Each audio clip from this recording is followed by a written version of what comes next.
तो वेलकम बच्चों। आज हम जो है हमारी पहली क्लास, ठीक है, जो क्लास 12th की है अकाउंट्स, उसके बारे में बात करेंगे, जिसमें हमने टॉपिक लिया हुआ है पार्टनरशिप,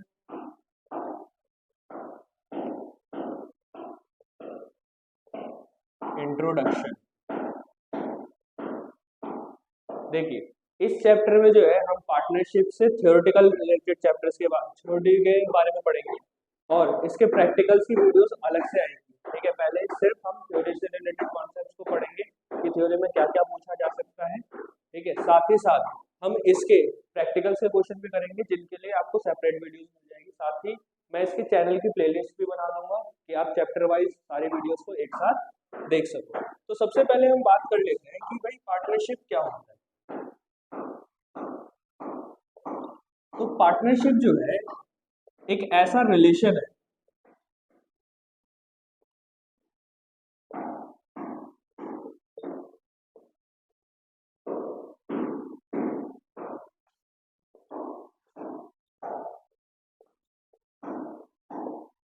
दो या दो से ज्यादा लोगों के बीच में जो who decides to carry a business with profit distribution which is carried by all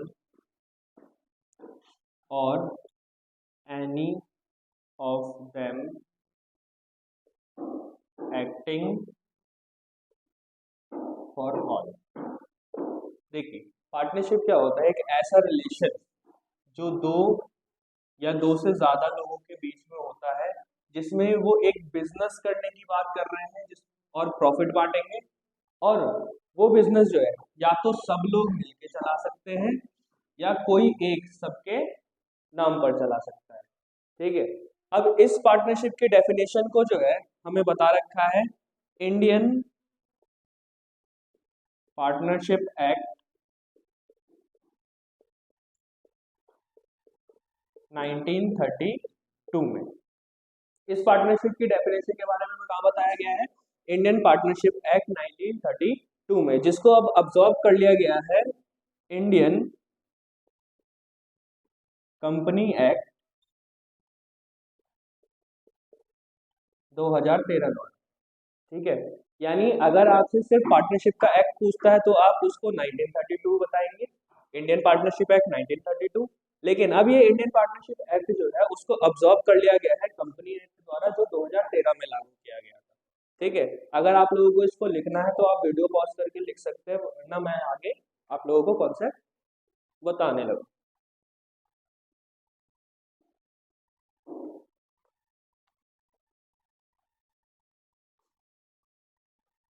अब अगर हम इसी टॉपिक को आगे करते हुए बात करते हैं तो हमको ना पूछा जाता है कि पार्टनरशिप जो है उसको आप किस तरीके से देखते हैं। ठीक है, यानी उसको लीगली कैसे देखा जाता है और अकाउंट्स की नजरों में किस तरीके से देखा जाता है। तो नेचर ऑफ पार्टनरशिप बोलते हैं इसको, नेचर ऑफ पार्टनरशिप। अब नेचर ऑफ पार्टनरशिप जो है वो दो तरीके से डिफाइन किया जाता है। सबसे पहला in the view of law और दूसरा in the view of accounting. अगर हम लॉ की नजरों से पार्टनरशिप को देखते हैं तो लॉ क्या कहता है? अकॉर्डिंग टू लॉ,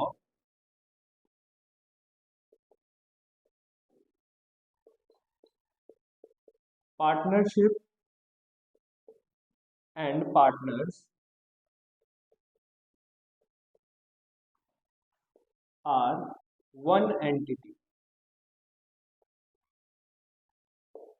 मतलब लॉ की नजरों में पार्टनरशिप और पार्टनर एक ही इंसान, उनमें कोई सेपरेशन नहीं है। जैसे ही पार्टनर मर जाएगा पार्टनरशिप खत्म हो जाएगी, या पार्टनरशिप में किसी भी तरीके का डिस्टर्बेंस देखने को मिलता है, या पार्टनरशिप किसी भी तरीके से एंड की तरफ आती है तो ऑटोमेटिकली पार्टनर्स भी डिस्क्वालीफाइड हो जाएंगे। लेकिन अगर हम अकाउंटिंग पॉइंट ऑफ व्यू से देखते हैं तो अकाउंटिंग पॉइंट ऑफ व्यू से according to accounting partnership has a separate entity from partner।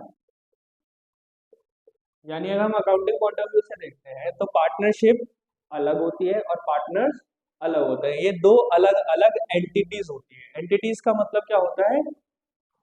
एक एग्जिस्टेंस रखना अपना। एंटिटी का मतलब होता है खुद का एक एग्जिस्टेंस रखना। ठीक है, अगर आपको इसको लिखना है तो आप पॉज करके लिख सकते हैं।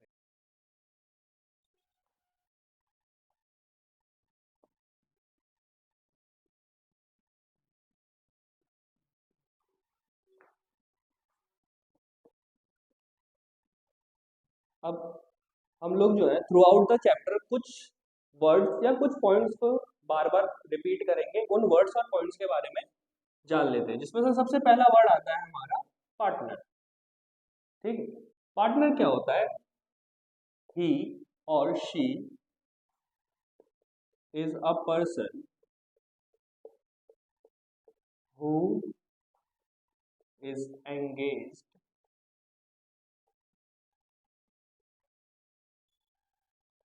In partnership. यानी वो इंसान जो पार्टनरशिप में एंगेज है या वो किसी भी तरीके से पार्टनरशिप से रिलेटेड है, उसको क्या कहा जाता है? पार्टनर्स कहा जाता है। ठीक है, इसका वाइडर कॉन्सेप्ट भी हम पढ़ेंगे कि कितने टाइप्स के पार्टनर्स होते हैं, जो आप लोगों के बार बार पूछे गए कि आप लोग टाइप्स ऑफ पार्टनर्स बता दीजिए। ठीक, दूसरी चीज हमें पढ़नी है फर्म। ठीक है, फर्म का जो है ना, बहुत से लोग कंफ्यूज हो जाते हैं कि फर्म है क्या। एक्चुअली में फर्म का मतलब होता है द प्लेस और कह सकते हो location where all the partnership activities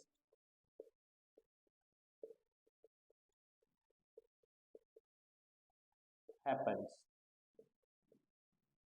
वो जगह जहाँ पे सारी पार्टनरशिप के एक्टिविटीज यानी काम को किया जाएगा उसको क्या कहा जाता है? फर्म कहा जाता है। फिर एक और चीज आती है फर्म नेम।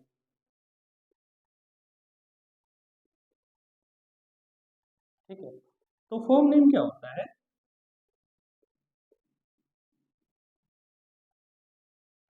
द नेम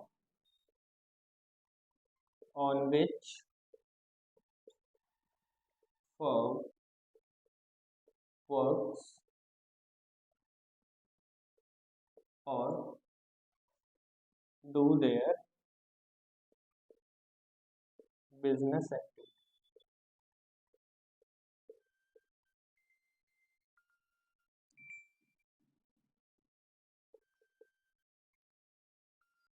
तो जैसा कि हम लोगों ने इन तीनों पॉइंट्स के बारे में पढ़ा कि पार्टनर क्या होते हैं, फर्म क्या होती है और फर्म नेम क्या होता है। ठीक है, अब इसके अलावा दो एक्स्ट्रा चीजें आप लोगों के फर्स्ट टर्म के बाद इसमें फर्स्ट चैप्टर में ऐड की गई है कि टाइप्स ऑफ पार्टनर्स और टाइप्स ऑफ फर्म। वो हम किसी नेक्स्ट वीडियो में कवर कर लेंगे। ठीक है, आज जिस टॉपिक पर है हम उसी चीज को कवर करते हुए चलते हैं। तो इसके बाद जो है हमें कुछ फीचर्स जानने हैं पार्टनरशिप के। ठीक है, अब बात आती है कि भाई पार्टनरशिप है तो किसी की उसकी अच्छाइयाँ भी होती है बुराइयाँ भी होती है। तो पार्टनरशिप की अच्छाइयाँ क्या है? तो पार्टनरशिप फीचर्स। ठीक, देखिए सबसे पहले पार्टनरशिप का फीचर होता है टू और मोर पर्सन। कभी भी पार्टनरशिप में मिनिमम दो लोगों की जरूरत पड़ती है और दो से ज्यादा लोग भी हो सकते हैं। ठीक है, लेकिन इस दो से ज्यादा लोगों का नंबर फिक्स किया गया है आईसीए 2013 द्वारा, यानी Indian Indian partnership Indian contract act 2013 द्वारा। इसमें क्या कहा गया है, इसमें कहा गया है कि मिनिमम पार्टनर्स जो है आपके 2 होने चाहिए और maximum number of partner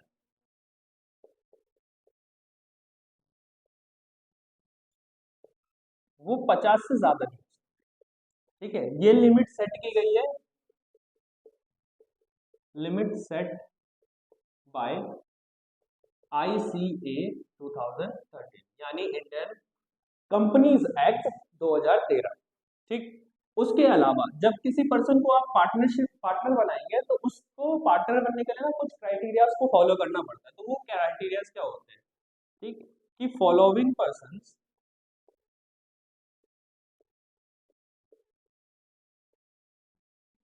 can not be a partner. यानी यहाँ पे हम उनको रख रहे हैं कि जो पार्टनर के लिए अपने क्राइटेरिया को फुलफिल नहीं कर पाते। अगर वो उन 3 चीजों को छोड़ देते हैं तो बाकी सारी चीजों को आपको क्लासिफाई करना पड़ता है। ठीक, सबसे पहली चीज, कोई भी इंसान जो माइनर है वो पार्टनर नहीं बन सकता। माइनर का मतलब क्या होता है? Below the age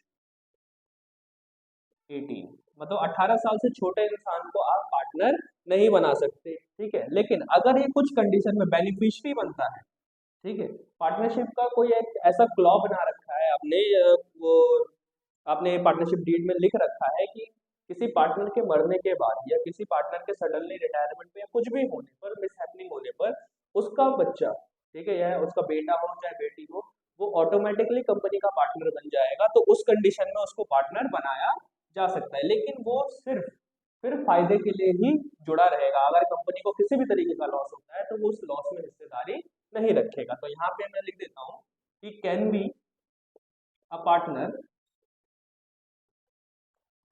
in some specific situation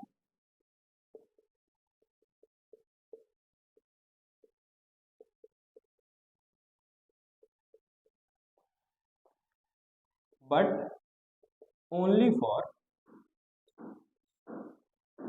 profit। यानी सिर्फ वो प्रॉफिट के लिए ही पार्टनर बनाया जा सकता है। दूसरा इंसान जो पार्टनर नहीं बन सकता वो है person of unsound mind. Unsound mind का मतलब होता है पागल आदमी।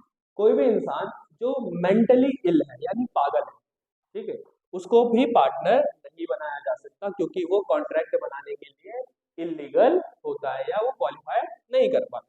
और तीसरा, पर्सन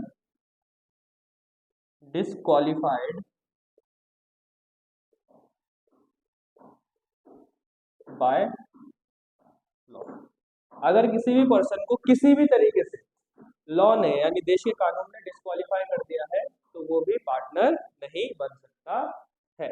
इतनी चीजों को अगर आप चाहें तो लिख सकते हैं वीडियो पॉज करके, वरना हम आगे की तरफ बढ़ते हैं।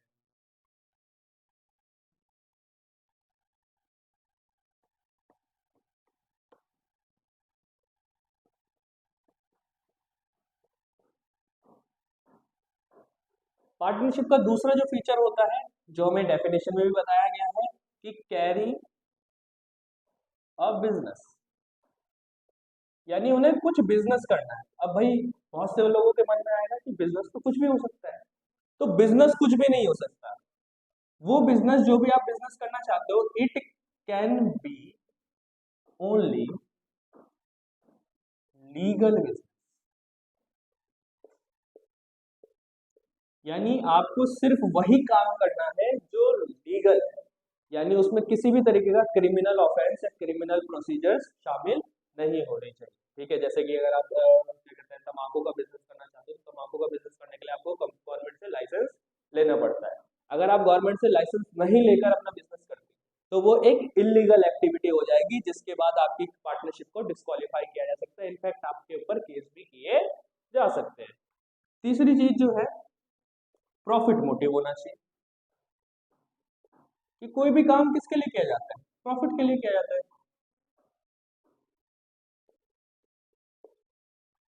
कंपनी हमेशा कोई भी काम आप करोगे तो प्रॉफिट के लिए करोगे, ठीक है। अगली चीज जो आती है वो ये आती है कि डिस्ट्रीब्यूशन ऑफ प्रॉफिट।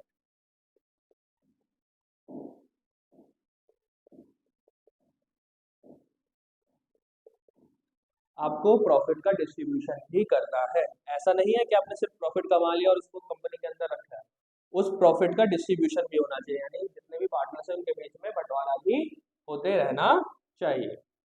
और पांचवा, ठीक है, जो है बिजनेस कैरीड बाय ऑल और any of them acting for all. यानी या तो वो बिजनेस सब लोग मिलकर कर रहे हो या तो सबके नाम पर कोई एक इंसान कर रहा हो। ठीक है, तो ये कुछ फीचर्स होते हैं हमारे पार्टनरशिप के। ठीक है, इसके अलावा और भी बहुत सारे फीचर्स होते हैं, लेकिन आप लोगों के बुक में इतना ही बताया गया है तो आप लोग इतना ही पढ़ेंगे। जितना हमें कोर्स में बताया गया है उससे उतने तक की चीज़ों को डील करेंगे, बिना मतलब की चीज़ों को ना तो आपको पढ़ना है और ना ही अपने उस किसी वर्किंग एक्टिविटी में लेके आना है। अब बात कर लेते हैं कि कोई इंसान पार्टनर बना है तो उसको कुछ अधिकार दिए जाएंगे, ठीक है, कुछ शक्तियां दी जाएंगी। तो वो अधिकार और शक्तियां क्या होती है, यानी राइट्स ऑफ पार्टनर। तो सबसे पहला अधिकार और शक्ति होती है he has a right to vote in any major decision of firm. वो वोट देने का अधिकार रखता है अपने पास कंपनी के किसी भी मेजर काम के लिए, जैसे कि कंपनी को कोई नए एसेट्स खरीदने, कंपनी बंद होने वाली है, कंपनी दिवालिया होने वाली है, कंपनी बैंक से कोई ट्रांजेक्शन कर रही है। अगर उसने पहले से ही अपने हर चीजों के लिए वोट दे रखा है तो ठीक है, लेकिन उसके पास वोट होता है कि वो कभी भी पूछ सकता है कि भाई हम तो, तुमने मेरे से ये बिना पूछे काम कर कैसे लिया। ठीक है, अगली चीज जो उसको राइट मिलता है, he has right to get his share of profit. उसको अपना हिस्सा प्रॉफिट में से लेने का अधिकार है। ठीक है, तीसरा, right to take part in business activity. उसके पास ये अधिकार है कि वो बिजनेस की एक्टिविटी में किसी भी तरीके से शामिल हो सकता है और कभी भी शामिल हो सकता है। ठीक है, अगला राइट होता है उसके पास right to check books of accounts. उसके पास ये अधिकार होता है कि वो अपने बुक्स ऑफ अकाउंट्स को चेक कर सकता है। और अगला, राइट टू रेस्ट्रिक्ट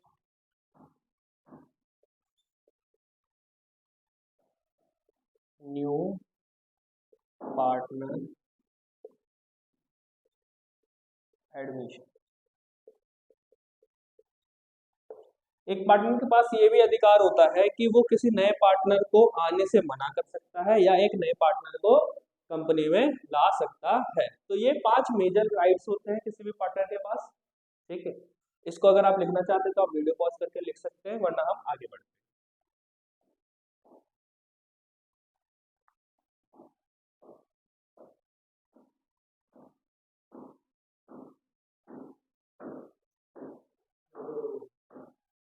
जैसा कि बच्चों अभी तक हम लोगों ने पार्टनरशिप की डेफिनेशन, पार्टनर्स के राइट्स, ठीक है, पार्टनरशिप के फीचर्स, पार्टनर्स क्या होता है, फर्म क्या होती है, फर्म नेम क्या होता है, इन सब के बारे में पढ़ लिया।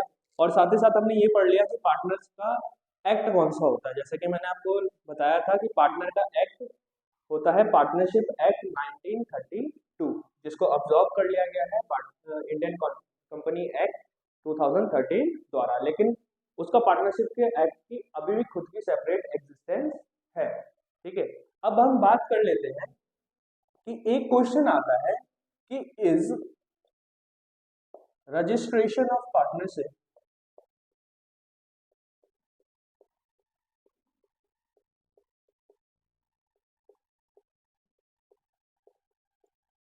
Is necessary.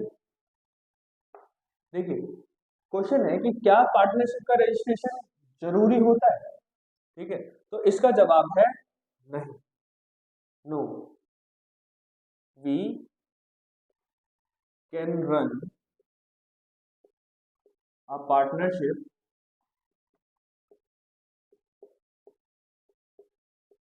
विदाउट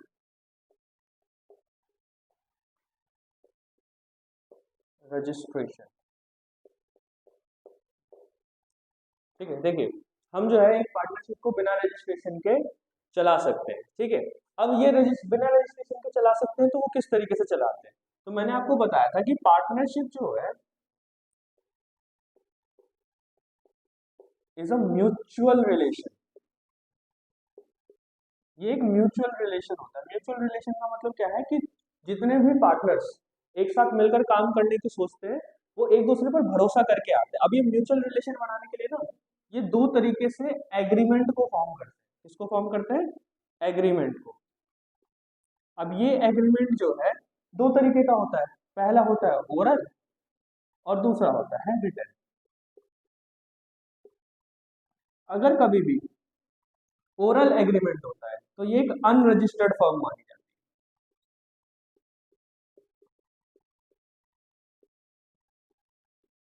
और कभी भी रिटर्न एग्रीमेंट होता है तो उसको रजिस्टर्ड फर्म कंसीडर किया जाता है।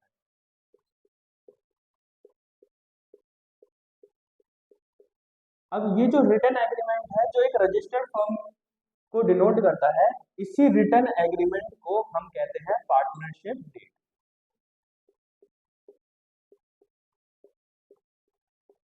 तो अब जो है हमारा अगला टॉपिक आता है इसी कॉन्सेप्ट से, पार्टनरशिप डीड के बारे में। ठीक है, तो हम पार्टनरशिप डीड के बारे में जानेंगे। जिसको भी लिखना है वो पॉज करके लिख सकता है, वरना हम आगे बढ़ते हैं।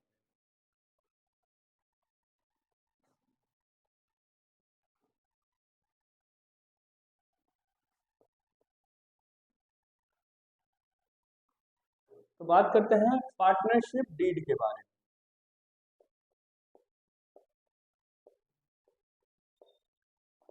पार्टनरशिप डीड क्या है? It is a written agreement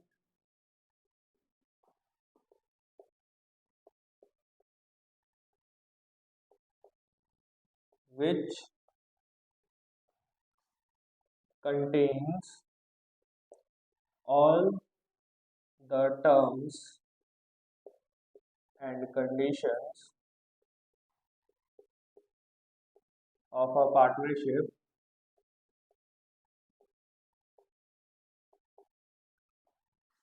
and it is signed by all partners। ठीक है, पार्टनरशिप डीड क्या होती है? एक ऐसा रिटर्न एग्रीमेंट होता है, ठीक है, जिसमें सारे टर्म्स एंड कंडीशन, मतलब जितने भी पार्टनरशिप से रिलेटेड रूल्स और रेगुलेशन है, जो भी चीजें दी जाएंगी या जो भी चीजें उससे ली जाएंगी, उसके बारे में लिखा गया होता है, और इसको ना सारे पार्टनर साइन करते हैं। ठीक है, जब मैं फीचर्स बता रहा था तो मैंने वहां पे इस पॉइंट को मिस आउट कर दिया था कि वहां पे एग्रीमेंट होना भी जरूरी है।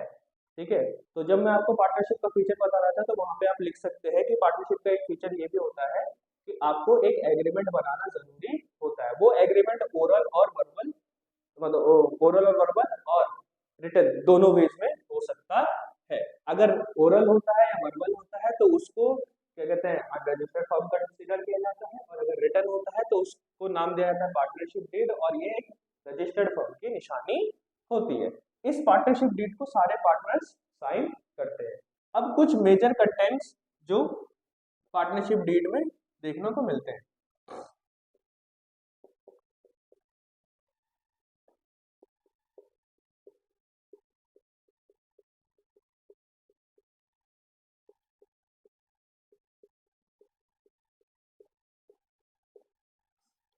सबसे पहला, name of the partnership, company का नाम क्या है। दूसरा, principal office and address of partnership. Principal office और एड्रेस का मतलब क्या होगा कि मेनली कंपनी की शुरुआत या ओरिजिनेशन कहाँ से किया गया है और उसका एड्रेस क्या है। ठीक है। फिर आता है टर्म ऑफ पार्टनरशिप, मतलब पार्टनरशिप को कितने टाइम के लिए बनाया गया है, जैसा जिसके बारे में मैंने आपको शुरुआत में ही बताया था कि पार्टनरशिप के भी टाइप्स होते हैं।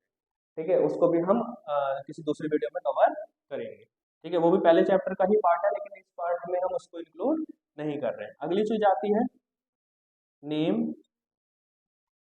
And address of partnership, partners. ठीक है, capital contribution,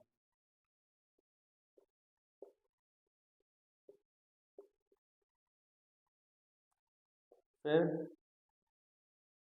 interest on drawing and capital if given. ठीक है, अगली चीज आती है सेटलमेंट ऑफ अकाउंट,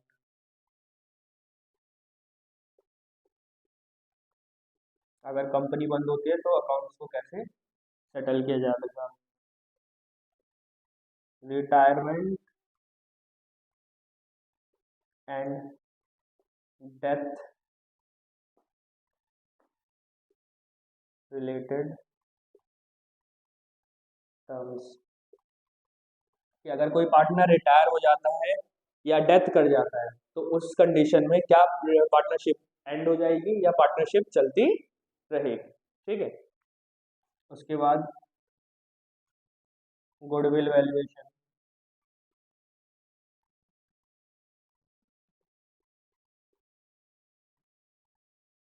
ठीक है, और एडमिशन ऑफ न्यू पार्टनर। तो ये सारी चीजें जो है मेजर टर्म्स होते हैं किसी भी पार्टनरशिप डीड के। ठीक है, आप लोग चाहे तो इसको लिख सकते हैं वीडियो को पॉज करके। ठीक है, साथ ही साथ मैं कोशिश करूंगा जितना जल्दी हो सके मैं इसके रिटर्न पीडीएफ नोट्स आप लोगों को इस वीडियो के डिस्क्रिप्शन लिंक में प्रोवाइड करवा सकूं। ठीक है, जिससे आप डायरेक्ट डाउनलोड कर सकते हैं। वो नोट्स फ्री ऑफ कॉस्ट रहेंगे आप लोगों के लिए।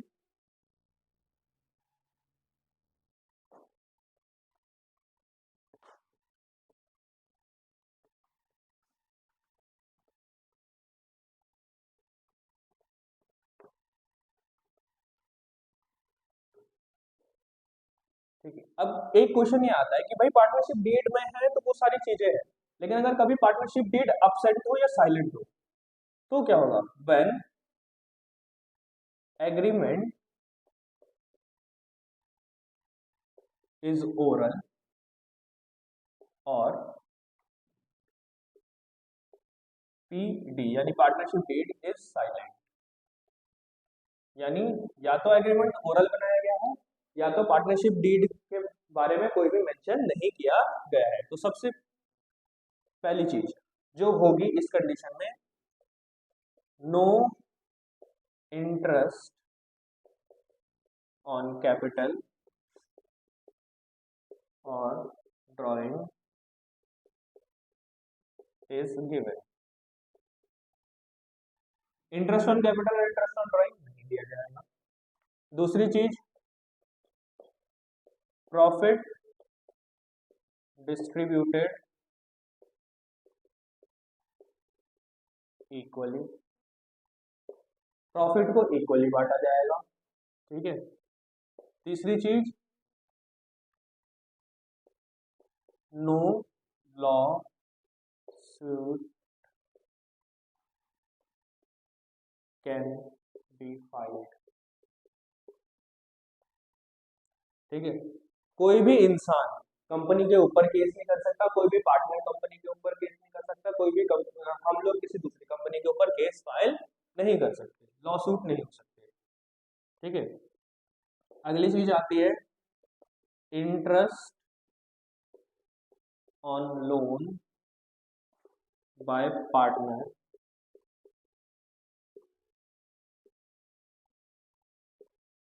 कैन नॉट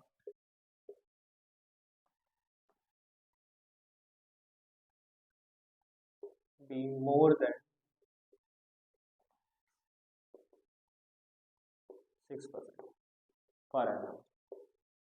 यानी हम अगर पार्टनर ने कंपनी को लोन दे रखा है तो उसको 6% से ज्यादा इंटरेस्ट नहीं देंगे, मेनली 6% ही दिया जाता है। ठीक है, अब इसी का दूसरा भी टर्म हो सकता है कि भाई पार्टनर लोन दे रहा है तो पार्टनर लोन ले भी तो सकता है। Interest on loan taken by partner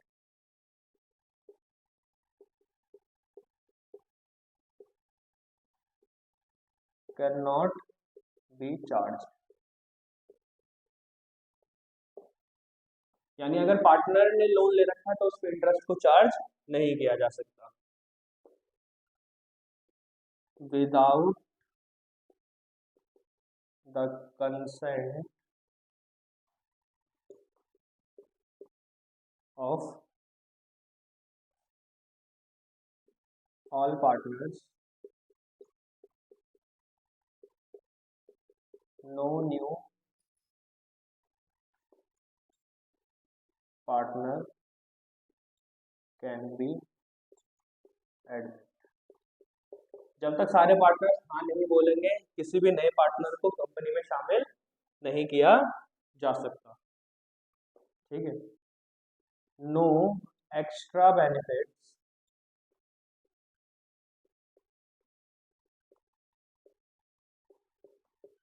given to partner. कोई भी एक्स्ट्रा बेनिफिट्स पार्टनर को नहीं दिए जाएंगे। ये 7 क्लॉज होते हैं जो पार्टनरशिप डीड के साइलेंट होने पर या ओरल एग्रीमेंट होने पर फॉलो किए जाते हैं। इनको अगर आप चाहें तो लिख सकते हैं पॉज करके, वरना हम आगे बढ़ते हैं। ठीक है, हम लोग जो है अब इस चैप्टर के थ्योरेटिकल पोर्शन के एंड की तरफ आ चुके हैं। अब एंड का एक पार्ट रह गया है जो है चार्ज अगेंस्ट प्रॉफिट और अप्रोप्रिएशन ऑफ प्रॉफिट। ठीक है, तो यहाँ पे आपको दोनों चीजें जो है एक जैसे लगी। जैसे पहली चीज क्या है, चार्ज अगेंस्ट प्रॉफिट, और दूसरी चीज है अप्रोप्रिएशन ऑफ प्रॉफिट। देखिए, चार्ज अगेंस्ट प्रॉफिट क्या होता है, इट मींस डिक्रीजिंग और expense of profit. Charge against profit का मतलब होता है कि वो प्रॉफिट को किसी ना किसी तरीके से घटा रहा है। ठीक है, जैसे हम इंटरेस्ट ऑन वो दे देते हैं, क्या कहते हैं, capital sorry interest on loan दे देते हैं, हमने मैनेजर की कमीशन, तो ये क्या करता है, हमारे प्रॉफिट को कम करता है। अब अप्रोप्रिएशन ऑफ प्रॉफिट का मतलब क्या होता है, it means distribution of profit.